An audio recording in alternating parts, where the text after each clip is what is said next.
सो hi everyone. आज की इस वीडियो में हम लोग सीखेंगे कि how to find the electric field due to line charge. ठीक है।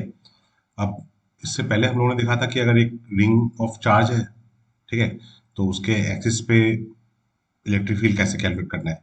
मतलब अगर चार्ज सिंगल चार्ज नहीं है बट चार्ज जो है अगर किसी बॉडी में डिस्ट्रीब्यूटेड है, ठीक है, चार्ज डिस्ट्रीब्यूटेड है, तो उस केस में हम लोग कैसे इलेक्ट्रिक फील्ड कैलकुलेट करते हैं। ठीक है।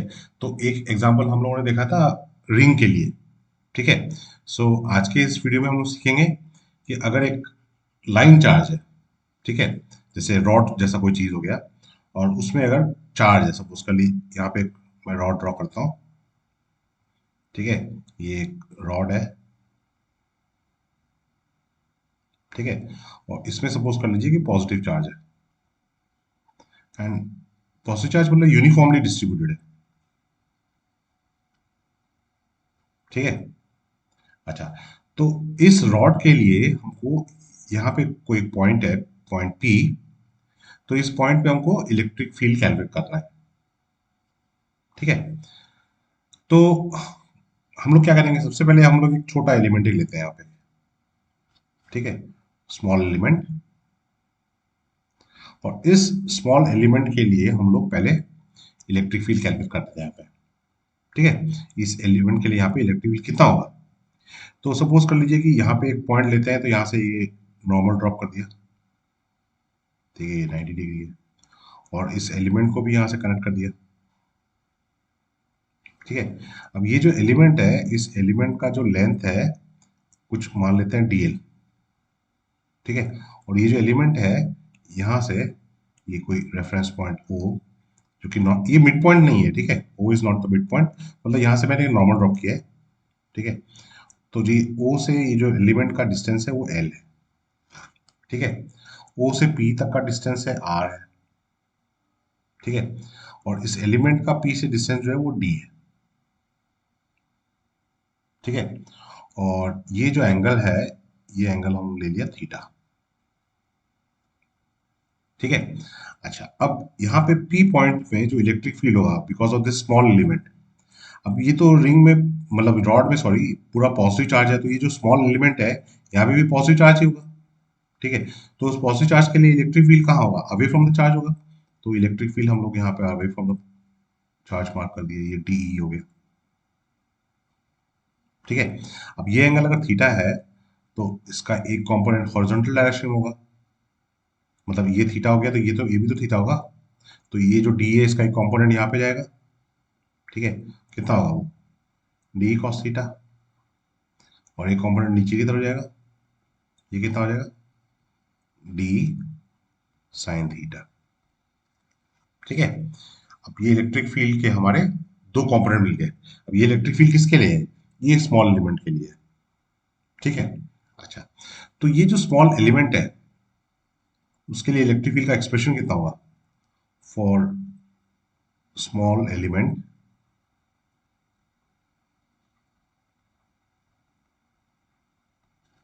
इलेक्ट्रिक फील्ड एट लोकेशन क्या है, पी। पी। ठीक है। तो कितना होगा एक्सप्रेशन, इलेक्ट्रिक फील्ड कितना होगा, डी इज इक्वल टू के डी क्यू। मतलब ये जो एलिमेंट है, इस एलिमेंट में जो चार्ज है वो डी क्यू ले लिया। ठीक है। तो के D Q divide by T square. ये जो डिस्टेंस है यहाँ से यहाँ तक का डिस्टेंस कितना है, डी है। ठीक है। अच्छा, यहाँ पे हम लोग एक क्वांटिटी डिफाइन करते हैं, लीनियर चार्ज डेंसिटी। ठीक है। लीनियर चार्ज डेंसिटी, इसको लैम्डा से रिप्रेजेंट करेंगे। अब इसको हम कैसे डिफाइन करेंगे, it is charge per unit length. Charge per unit length, मतलब यूनिट लेंथ में कितना चार्ज है, लैम्डा। ठीक है। तो डीएल लेंथ में कितना चार्ज है, अब डीएल लेंथ में चार्ज हम लोगों ने डी क्यू लिया है। ठीक है। तो इसका मतलब मैं डी क्यू को रिप्लेस कर सकता हूँ लैम्डा इंटू डीएल। है कि नहीं। लैम्डा हो गया charge per unit length into length of the segment, small segment, ठीक है। अच्छा, और एक चीज यहाँ पे देखते हैं, ये जो ट्राइंगल, ये राइट एंगल ट्राइंगल यहाँ पे जो फॉर्म हो रहा है, ठीक है, इस ट्राइंगल में कॉस थीटा कितना होगा? cos theta is base by hypotenuse, तो बेस हो गया r, हाइपोटेन्यूज हो गया d, so r by t, ठीक है। तो इसका मतलब d इज इक्वल टू क्या हो जाएगा? r बाई cos थीटा, ठीक है। तो यहाँ पे हम लोग ये मैंने चीजें क्यों की है, क्योंकि यहाँ पे जो ये d है, ठीक है, और ये जो dq है, ये दोनों चीजें यहाँ पे हम लोग रिप्लेस करने वाले हैं। एक तो d रिप्लेस हो जाएगा और एक यहाँ पे dq रिप्लेस हो जाएगा, ठीक है। सो हमारे पास d कितना हो जाएगा? d is equal to k, dq हो गया लैम्डा dl, ठीक है। और ये इसको r सेक थीटा भी लिखता हूँ, ठीक है। तो डी स्क्वायर था मतलब R square sec square theta, ठीक है, R square sec square theta, ठीक है। अच्छा, अब ये जो सेम ट्राइंगल है ना, सेम ट्राइंगल, इसी ट्राइंगल में tan थीटा क्या होगा? Also tan theta is equal to, tan theta is equal to perpendicular by base. Perpendicular क्या है? L by R, tan theta is equal to L by R, ठीक है। तो इसका मतलब एल इज इक्वल टू क्या हो जाएगा? आर tan थीटा होगा, आर tan थीटा होगा, ठीक है। अच्छा, अब ये जो एलिमेंट है ना, देखिए ये एलिमेंट, ये तो मैंने आर्बिट्री लोकेशन में लिया है, यहाँ पे लिया है ये एलिमेंट। ये एलिमेंट ऊपर हो सकता है, और ऊपर हो सकता है, और ऊपर हो सकता है, नीचे हो सकता है। तो depending upon the position of the element, ये जो एल है ये चेंज होगा। तो मतलब ये जो एल है ये एक वेरिएबल है कि नहीं। तो अगर एल चेंज होगा तो ये थीटा चेंज होगा। आर कांस्टेंट है, ठीक है। ये जो टर्म, ये परपेंडिकुलर डिस्टेंस जो है, ये तो कांस्टेंट है, ये तो चेंज नहीं होने वाला ना। इस इक्वेशन में ये आर कांस्टेंट है, ठीक है। ये एल और टेन थीटा वेरिएबल है। तो इसको अगर डिफ्रेंशिएट करेंगे, ठीक है, तो हमारे पास क्या आ जाएगा?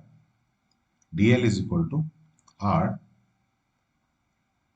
Sex square theta T theta, ठीक है। D L equal to R sex square theta D theta आ गया, ठीक है। अब ये सारे सब ये चीजें हम लोग यहाँ पे अगर दें, ठीक है, इसको यहाँ पे सब्स्टिट्यूट करें, तो डी इक्वल टू क्या हो जाएगा? K by R square secs square theta lambda, और डीएल की जगह पे हो गया R sex square theta D theta, ठीक है। अच्छा, अब हमारे पास क्या क्या टर्म कैंसिल हो जाएंगे? सेक्स स्क्वायर थीटा कैंसिल हो गया, ठीक है। आर ए कैंसिल हो जाएगा, ठीक है। तो हमारे पास क्या बचेगा? डी इज इक्वल टू के lambda by R into D theta. तो ये हमारे पास डी ई आ गया, ठीक है। डी हमारे पास आ चुका है। अब हमको निकालना है इलेक्ट्रिक फील्ड इंटेंसिटी। अब इलेक्ट्रिक फील्ड इंटेंसिटी देखिए, इसके दो कंपोनेंट है। एक तो कंपोनेंट है डी कॉस थीटा, एक है डी साइन थीटा, ठीक है। अब देखिए ये जो कंपोनेंट है डी कॉस थीटा कंपोनेंट जो है ना, ये component perpendicular to the wire है, परपेंडिकुलर टू वायर, या जो लाइन चार्ज है उसके परपेंडिकुलर डायरेक्शन में। और ये जो कंपोनेंट है ये इसके पैरेलल में है, ठीक है। ये इस डायरेक्शन ना, तो ये जो वायर है या रॉड है उसके पैरेलल में है, ठीक है। सो ये पैरेलल टू वायर। तो इसका मतलब जो अब डी हमको मिला है, ठीक है, डी से हमको ई मिलेगा, वो रिजल्टेंट इलेक्ट्रिक फील्ड होगा। तो रिजल्टेंट इलेक्ट्रिक फील्ड के अल्टीमेटली हमारे पास दो कंपोनेंट होंगे। एक कंपोनेंट तो होगा जो वायर के परपेंडिकुलर होगा, ठीक है। एक कंपोनेंट होगा जो वायर के पैरेलल होगा, ठीक है। अच्छा, अब ये दोनों कंपोनेंट हम लोग निकाल के देखते हैं, ठीक है। तो पहले देखते हैं परपेंडिकुलर कंपोनेंट, ठीक है। So electric field intensity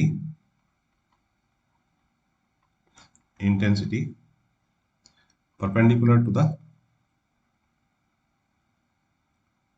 wire. ठीक है, तो ई परपेंडिकुलर। ठीक है, मतलब अब रिजल्टेंट फील्ड हमको निकालना है।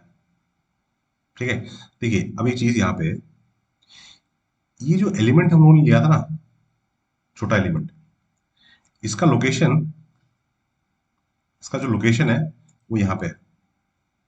ठीक है, बट ये यहां से इस एंड से इस एंड से इस एंड तक कहीं पे भी हो सकता है कि नहीं? तो इसका मतलब ये एलिमेंट अगर नीचे होगा, यहाँ पे होगा, ठीक है, तो ये थीटा का वैल्यू चेंज होगा ना। तो इसका मतलब यहाँ पे जो थीटा का वैल्यू है, ये थीटा का वैल्यू, अगर ये एलिमेंट नीचे है एकदम लोअर मोस्ट पोजिशन में, ठीक है, तो ये एंगल को ले लेते हैं थीटा 2, और ये एलिमेंट एकदम हाईएस्ट लोकेशन में अगर है, तो ये नॉर्मल के साथ एंगल जो है इसको ले लिया हम लोगों ने थीटा 1। ठीक है, तो मतलब थीटा जो एंगल है ना, थीटा एंगल, ठीक है, वो थीटा 2 से लेकर थीटा 1 तक वेरी कर रहा है। ठीक है, अब जो एंगल हम लोग, ये देखिए यहाँ पे और एक बात, रेफरेंस लाइन जो है ना वो परपेंडिकुलर, ये रेफरेंस लाइन है, ये परपेंडिकुलर टू द वायर। ठीक है, तो थीटा 2 जो मेजर कर रहे हैं ना, वो हम लोग एंटी क्लॉकवाइज डायरेक्शन में मेजर कर रहे हैं, जी की तरफ, है ना। तो इसीलिए हम लोग ये जो थीटा 2 एंगल है ना, इसको हम लोग निगेटिव लेंगे। ठीक है, जब लिमिट पे सब्स्टिट्यूट करेंगे तो थीटा का जो वैल्यू होगा, ठीक है, वो -θ2 से +θ1, मतलब नीचे की तरफ जो एंगल मेजर कर रहे हैं एंटी क्लॉकवाइज डायरेक्शन में, वो एंगल निगेटिव ले रहे हैं। तो ये थीटा 2 है, ये एंटी क्लॉकवाइज डायरेक्शन में है। ठीक है, तो ये इसलिए निगेटिव हो गया, और थीटा 1 जो है क्लॉकवाइज डायरेक्शन में है, तो वो पॉजिटिव हो गया। ठीक है, तो ये लिमिट लेंगे, थीटा का वैल्यू लिमिट, क्योंकि लिमिट क्यों लेना पड़ रहा है, क्योंकि जो ये डी ई आया था, ये किसके लिए आया था, ये स्मॉल एलिमेंट के लिए आया था। ठीक है, हम लोग को तो पूरे वायर के लिए या पूरे लाइन चार्ज के लिए, पूरे रॉड के लिए हमको इलेक्ट्रिक फील्ड कैलकुलेट करना है कि नहीं? अच्छा, सो ई परपेंडिकुलर क्या हो जाएगा, परपेंडिकुलर कंपोनेंट क्या था, डी कॉस थीटा। सो डी कॉस थीटा को इंडिकेट करना पड़ेगा। ठीक है, लिमिट कहां से कहां तक होगा, -θ2 से +θ1। ठीक है, सो डी, हमारे पास डी हमारे पास पहले ही आ चुका है, डी कितना है, के लैम्डा d θ/r। ठीक है, तो ये अगर सब्स्टिट्यूट करते हैं यहाँ पे, तो E perpendicular is equal to -θ2 +θ1 k lambda by r cos theta d theta. ठीक है, cos थीटा d थीटा, तो k लैम्डा बाय r तो कांस्टेंट है, बाहर आ गया, cos थीटा को इंडिकेट करेंगे तो क्या आ जाएगा, sin theta. So E perpendicular is equal to k lambda by r sin theta, limit हो गया -θ2 +θ1। ठीक है, so E perpendicular equal to कितना हो जाएगा, लिमिट सब्स्टिट्यूट करने के बाद k lambda by r sin θ1 plus sin θ2, upper limit minus lower limit, तो वो माइनस और ये माइनस प्लस हो जाएगा। ठीक है, सो ये हो गया हमारा perpendicular component of electric field. ठीक है, electric field perpendicular to the length of the rod या वायर। ठीक है, अच्छा, अब हमको अगर चाहिए electric field intensity parallel to wire, ठीक है, क्योंकि यहाँ पे हम लोग देखा था ना कि ये जो डी साइन थीटा कॉम्पोनेंट था, ये कैसे था, ये पैरेलल टू वायर था। ठीक है, डी कॉस थीटा क्या था, परपेंडिकुलर टू द वायर, तो इसको इंडिकेट करके हमको रिजल्टेंट फील्ड मिला परपेंडिकुलर टू वायर। अब डी साइन थीटा को इंडिकेट करेंगे तो क्या मिलेगा, इलेक्ट्रिक फील्ड का component parallel to the wire. ठीक है, सो अब नेक्स्ट पार्ट वो देखते हैं। ठीक है, तो नेक्स्ट पार्ट में electric field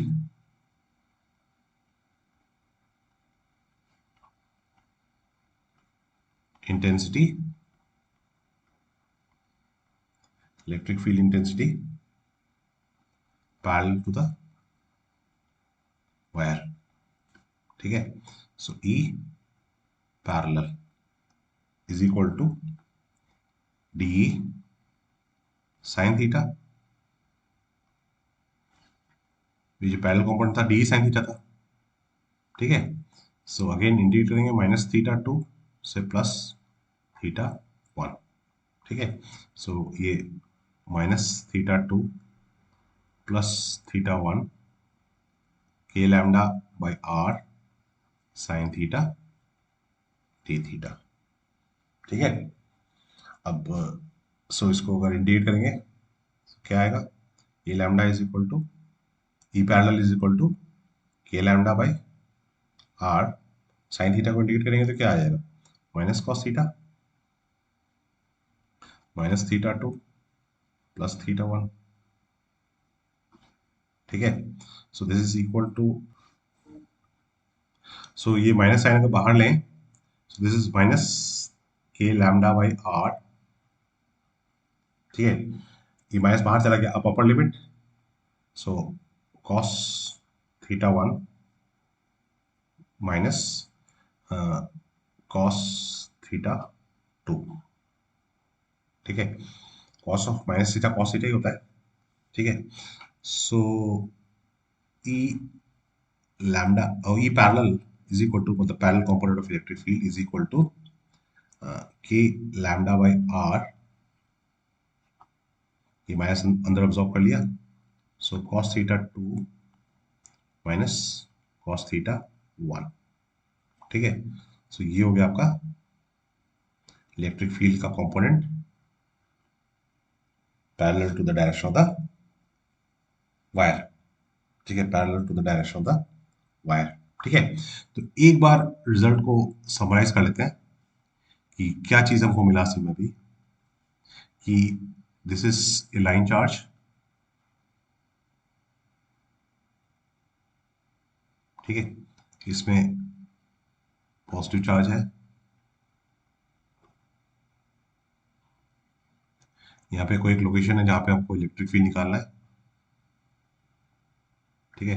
this angle is theta two, this angle is theta one, ठीक है। ये जो परपेंडिकुलर डिस्टेंस है ये r है, lambda is the linear charge density, ठीक है। तो यहाँ पे जो इलेक्ट्रिक फील्ड होगा उसका एक component perpendicular to the rod या वायर होगा और एक कंपोनेंट